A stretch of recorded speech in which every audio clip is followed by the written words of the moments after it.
Contemplad el patrón en las yemas de vuestros dedos, esos surcos concéntricos que forman un laberinto único de carne, replican las curvas de nebulosas distantes, enroscadas en los abrazos de la gravedad, a miles de millones de años luz de aquí.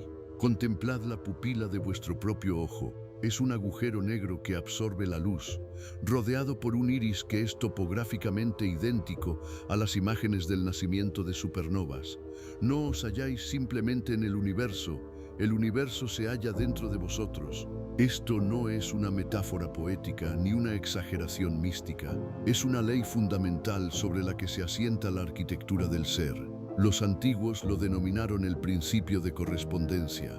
El tratado hermético El Kybalion, que sintetizó la sabiduría de milenios, reza: como es arriba, es abajo; como es abajo, es arriba.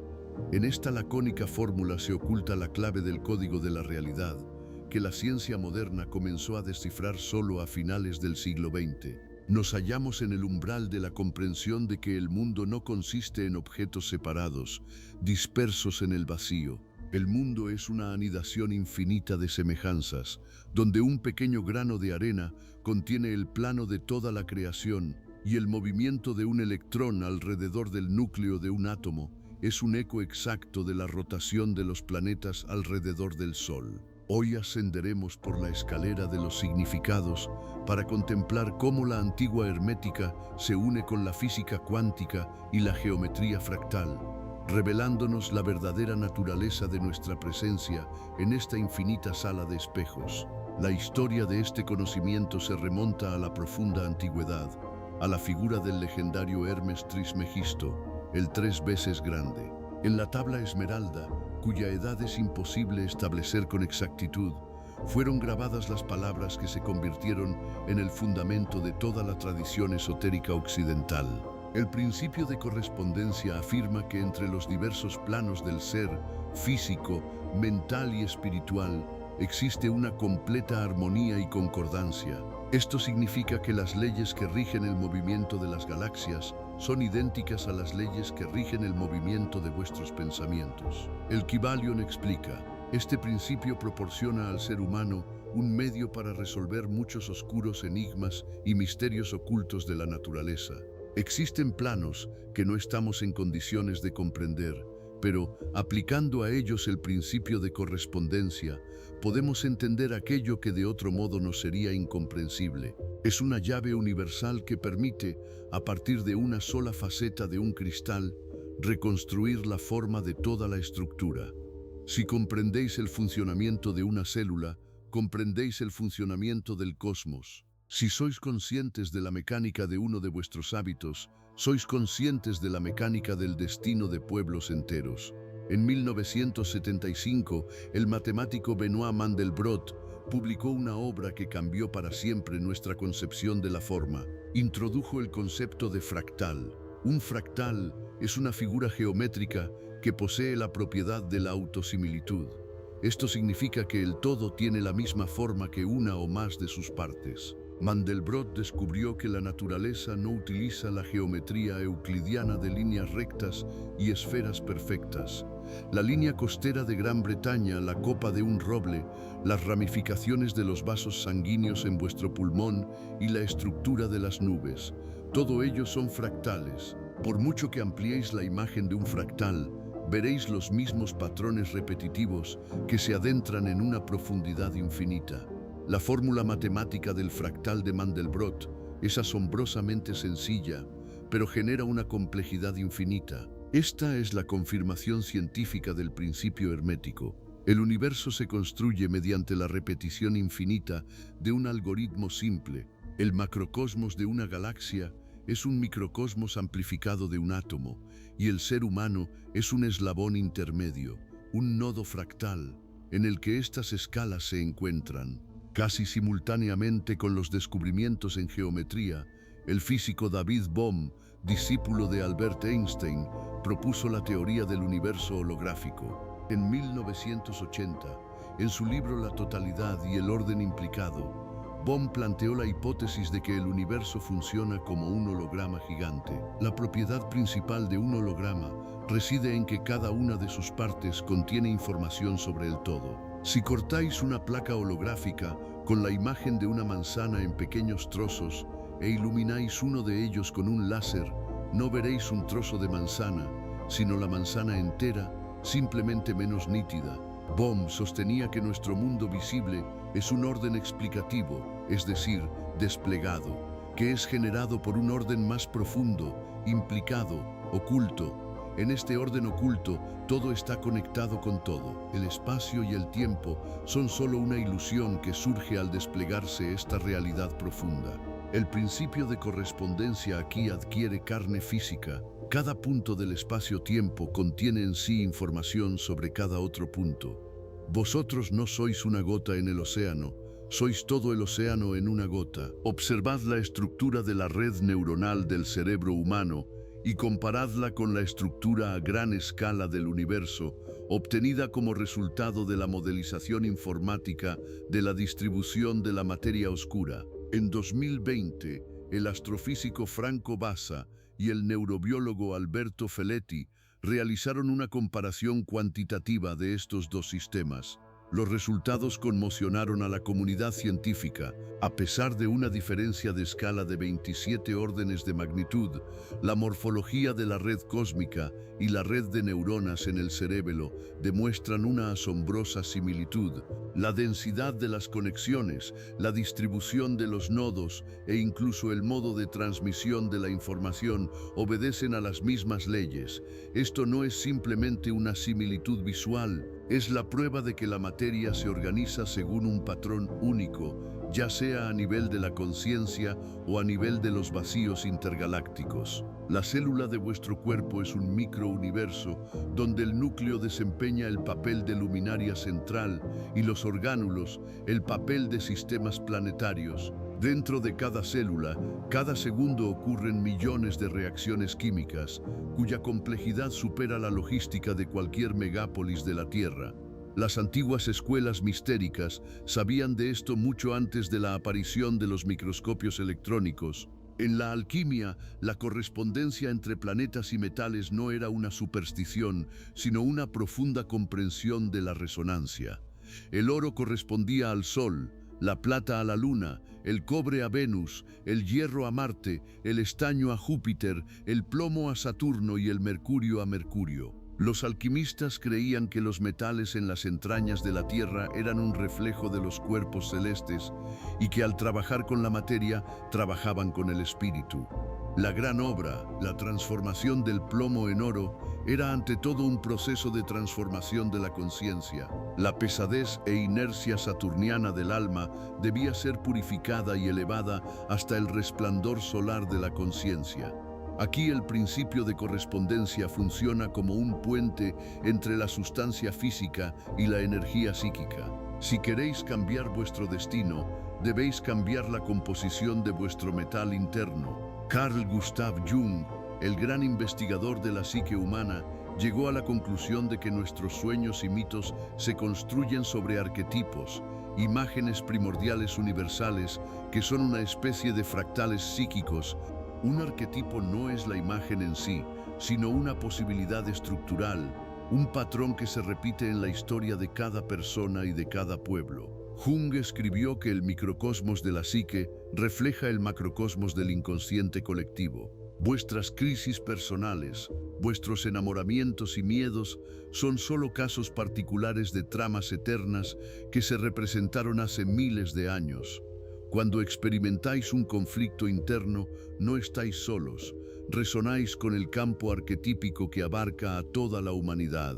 La comprensión de esta correspondencia permite al ser humano salir de la prisión de su ego y reconocerse como parte de la gran danza cósmica. En la mística judía, la Cábala, existe el árbol de la Sefirot, un esquema de la emanación divina compuesto por 10 esferas. Este árbol es un plano universal de la realidad. Describe tanto el proceso de creación del mundo por Dios como la estructura del alma humana y la organización de la sociedad. Los cabalistas utilizan la gematría, un sistema donde a cada letra le corresponde un número. Las palabras con la misma suma numérica se consideran intrínsecamente conectadas, reflejando la misma esencia en diferentes niveles. Este es un modo matemático de aplicar el principio de correspondencia. Si dos conceptos tienen el mismo número, significa que son reflejos fractales el uno del otro. Por ejemplo, las palabras ejad, que significa unidad, y ahabá, que significa amor, tienen un valor numérico de 13. Esto indica que, a nivel metafísico, el amor y la unidad son una misma sustancia, manifestada en diferentes contextos. ¿Cómo podemos aplicar este conocimiento en la vida cotidiana? ¿Cómo leer el destino a través de lo pequeño? El primer método es la práctica de la observación consciente de los fractales de los acontecimientos. Vuestra vida no es un caos de sucesos aleatorios.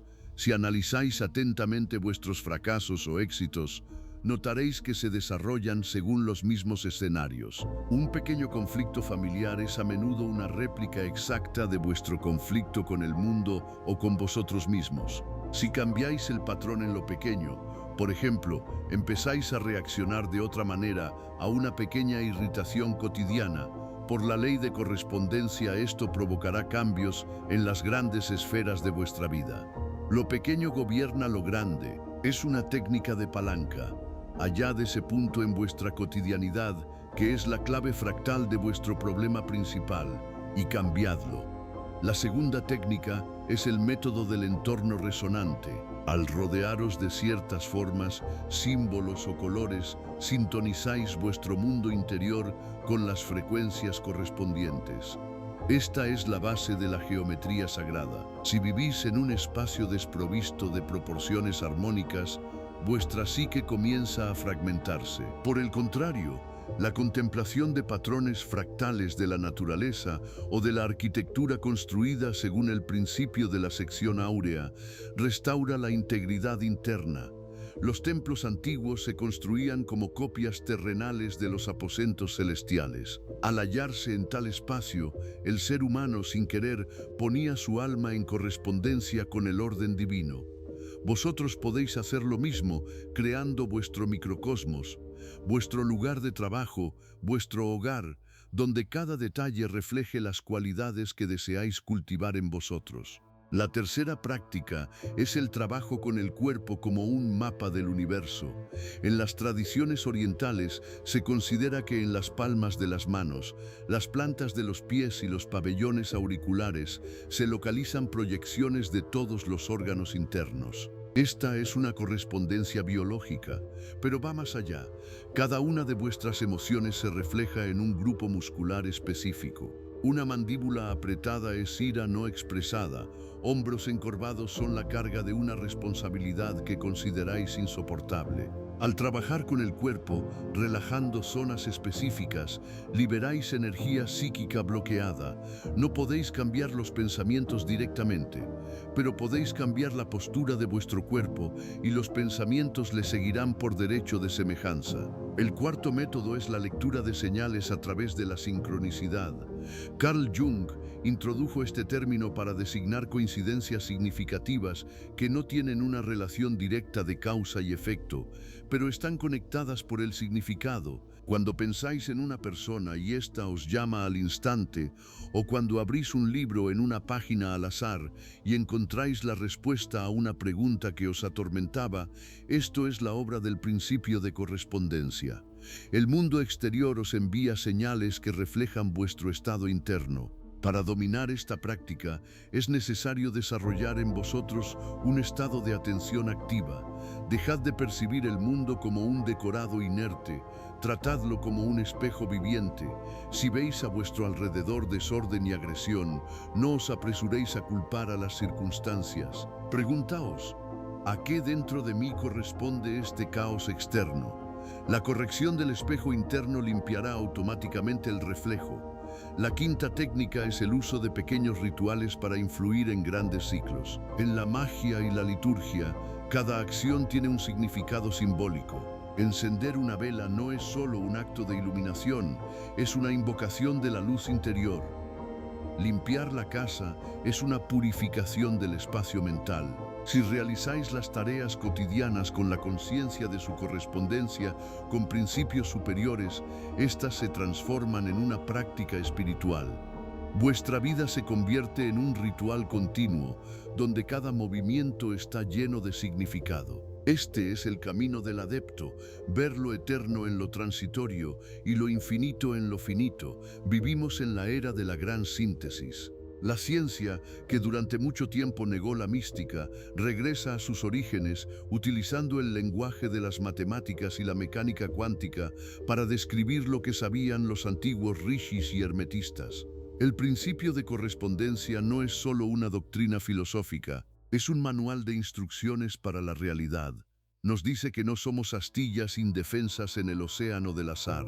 Somos co-creadores, cuyos cada pensamiento y cada acción resuenan en todo el tejido de la creación. Si os sentís pequeños e insignificantes, recordad el fractal. En la más diminuta partícula de vuestra alma reside el poder de todo el universo. Vosotros sois un holograma de Dios, desplegado en el tiempo y el espacio. La conciencia de este principio impone una enorme responsabilidad. Ya no podéis decir que vuestros pensamientos secretos no influyen en nada. En un mundo donde todo está conectado con todo, cada una de vuestras vibraciones internas cambia el panorama general. Vuestro odio alimenta guerras, vuestro amor sana el planeta. Esto no es una exageración, es la física de la correspondencia.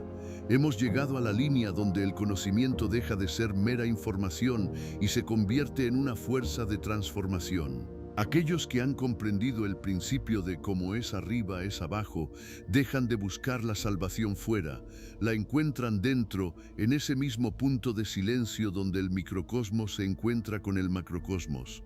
En el próximo episodio iremos aún más lejos. Exploraremos la ley de la vibración, principio que reza que nada descansa, todo se mueve, todo vibra. Aprenderemos cómo el sonido da forma a la materia y cómo la frecuencia de vuestra conciencia determina la realidad que llamáis vuestra vida. Nos adentraremos en los misterios de la simática y descubriremos por qué los antiguos mantras y conjuros poseían tal poder.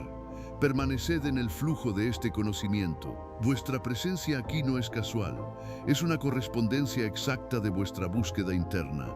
La profundidad llama a la profundidad, hasta el encuentro en el espacio donde desaparecen las fronteras entre el conocedor y lo conocido.